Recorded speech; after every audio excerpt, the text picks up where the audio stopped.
그 다음에 여기 빨리 넘어가 봅시다. 여기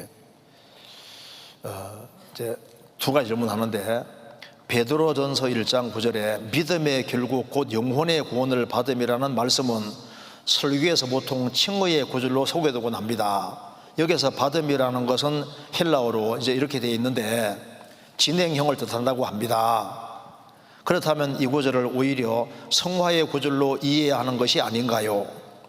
하지만 알기 쉬운 번역본에서는 이 구절을 이미 과거 구원의 경험을 뜻하는 것처럼 번역해 놓았습니다.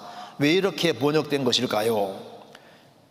이처럼 같은 성경 구절을 해석하는 방법이 다르기 때문에 제게 걸림돌이 됩니다. 전도를 하려고 하면 성경은 구절마다 해석이 다른데 어떻게 너의 해석대로 예언이 성취되었다고 이해할 수 있느냐라는 말을 듣곤 합니다.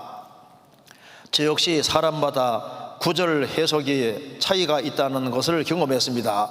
성경에 메시아에 대한 예언이라고 하는 것 중에도 성경 예언에서 풀어주지 않으면 이거 메시아에 대한 예언이었어 라고 의문이 드는 경우가 있습니다. 그래서 예언의 성취가 이루어졌기 때문에 하나님이 살아계신다고 말하는 것처럼 성경으로 성경을 증거하려는 논정처럼 느껴지고, 이 논정이 객관적인지 자문해 볼 필요를 볼 때 그렇지 않다는 결론이 이릅니다.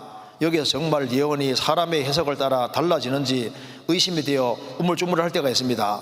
제가 무엇을 놓치고 있는지 알려주시면 감사하겠습니다. 질문이 어려운 것 같은데 이거 간단한 질문입니다. 자, 베드로전서 1장 9절 한번 봐요. 베드로전서 1장 9절.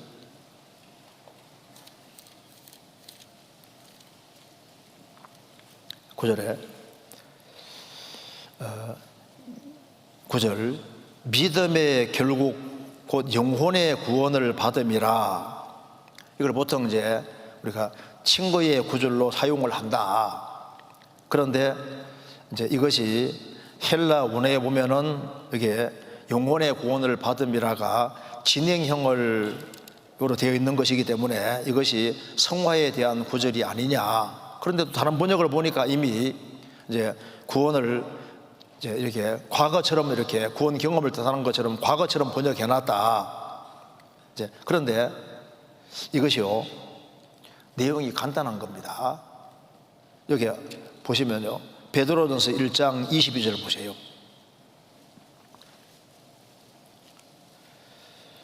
너희가 진리를 순종함으로 너희 영혼을 깨끗하게 하여 거짓 없이 형제를 사랑하기에 이르렀으니 마음으로 뜨겁게 피차 사랑하라. 복음 진리를 받아들여서 영혼을 깨끗하게 이미 했다.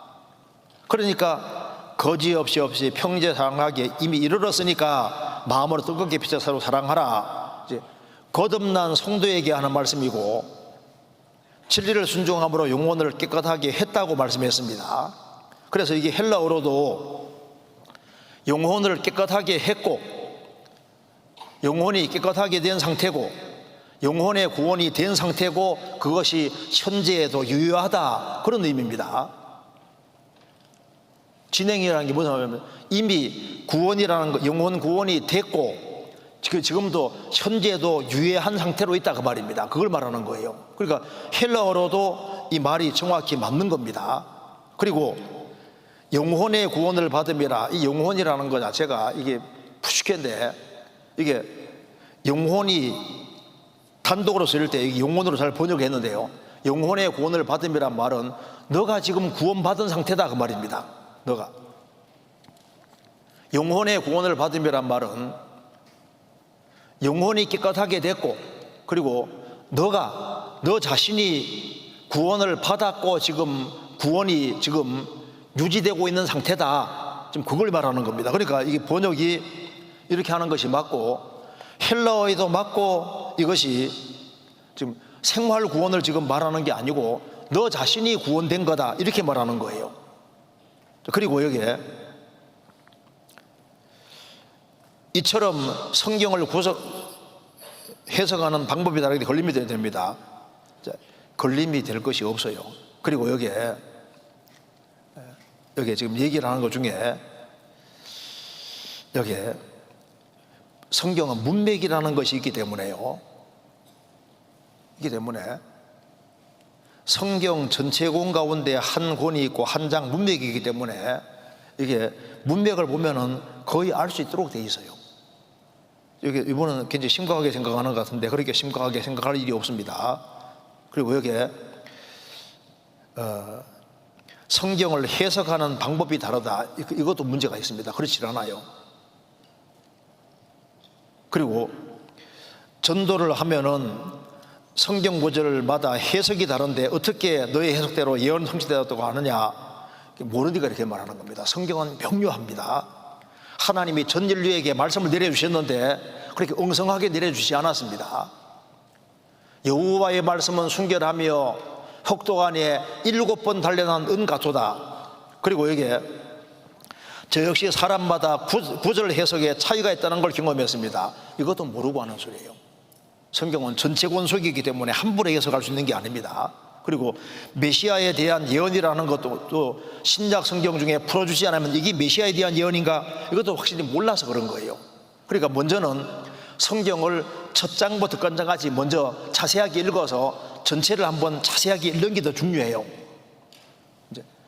그리고 성경 예언 성취가 이루어졌기 때문에 하나님 살아계신다고 말하는 것은 성경으로 성경을 증거하는 논정처럼 느껴지고, 그런데 스스로가 스스로를 증거할 수 있습니다. 그 증거 진술이 항상 일치할 때는 법적으로도 증거가 되잖아요. 자체 증거가 모순이 하나도 없을 때는요, 증거로도 받아들여집니다. 그래서 정말 예언이 사람의 해석 따라 달라지는지 의심이 되어 우물쭈물할 때가 있습니다. 그런데요, 여호와 책 자세히 읽어보라고 했잖아요. 저도 성경 처음 읽을 때 이 구절이 어떻게 신약에서 이렇게 인용될 수 있지? 나중에 자세하게 보니까 너무너무 놀라게 되는 거예요. 와, 정말 성령의 감동이 아니면은 이것을 이렇게 인용할 수가 없어요. 그 성경에, 구약 성경에 나와 있는 것이 신약에 이루어지는 거 있지 않습니까? 이루어지는 거 자세하게 보면요, 와, 이건 정말 하나님이 기록해 주신 것이다. 이게 헷갈리는 게 아니고 제대로 배우면은 정말 놀라게 되고 성경이 하나님 말씀이라는 걸 더 확실하게 되는 겁니다. 그러니까 저도 구원받고 처음에 이제 성경을 한번 읽어봐야 되겠다 생각이 들어서 꼼꼼하게 읽는데 1년 딱 걸렸습니다. 그리고 뭐 다른 주석 감수하는 게 아니고 내가 성경 자체를 딱 읽는데 1년 걸렸습니다. 1년 걸려 딱 읽으니까 성경은 정말 하나님 말씀이다. 그리고 그때는 이제 대학생 되니까, 저도 대학교 1학년 때 구원 받았으니까 1년 걸려 성경을 딱 읽으니까 앵간한 건 잡아내게 되더라고. 뭐 얘기하면 어디 뭐가 있고 이런 거. 그래서 성경제를 딱 이런 자세하게 딱 읽고 난 다음에 이제 그 다음에 어떤 걸 얘기를 할 때 제가 책을 읽더라도 어떤 성경구절 나오면 그걸 딱 찾아서 전체를 자세하게 쫙 읽어보는 겁니다. 그럼 이제 이 책을 인용한 사람이 인용 정확했는지 아닌지 알 수 있잖아요. 이제 그렇게 해서 성경을 이제 꼼꼼하게 읽으려고 노력을 했는데요, 세상에서 성경만큼 놀라운 책은 없고, 그리고 성경은 성경 자체가 증거한다는 말이 맞습니다. 그리고 그것이 논정으로도 채택이 실제로 됩니다. 그게 무슨 말하는 것이 항상 모순이 없이 진술이 되어지면 그걸 사실로 받아들일 수 얼마나 있다니까요. 자체 논정도 가능한 얘기인 겁니다. 찾아보세요. 자, 그래서 이건 이제 이 질문 상당히 좋은 질문인데, 이거 질문하신 분이 뭘 놓치고 있느냐? 성경 전체를 꼼꼼하게 먼저 읽으세요. 그러면요, 확신 있게 자신 있게 얘기할 수 있다고. 그리고 이 개역 성경이 번역이 상당히 잘 돼 있는 겁니다. 아직 이 번역보다 더 좋은 번역이 못 나와요. 더 좋은 번역이 나오면 얼마든지 사용할 수 있는데 이 번역보다 아직 나은 것은 없습니다.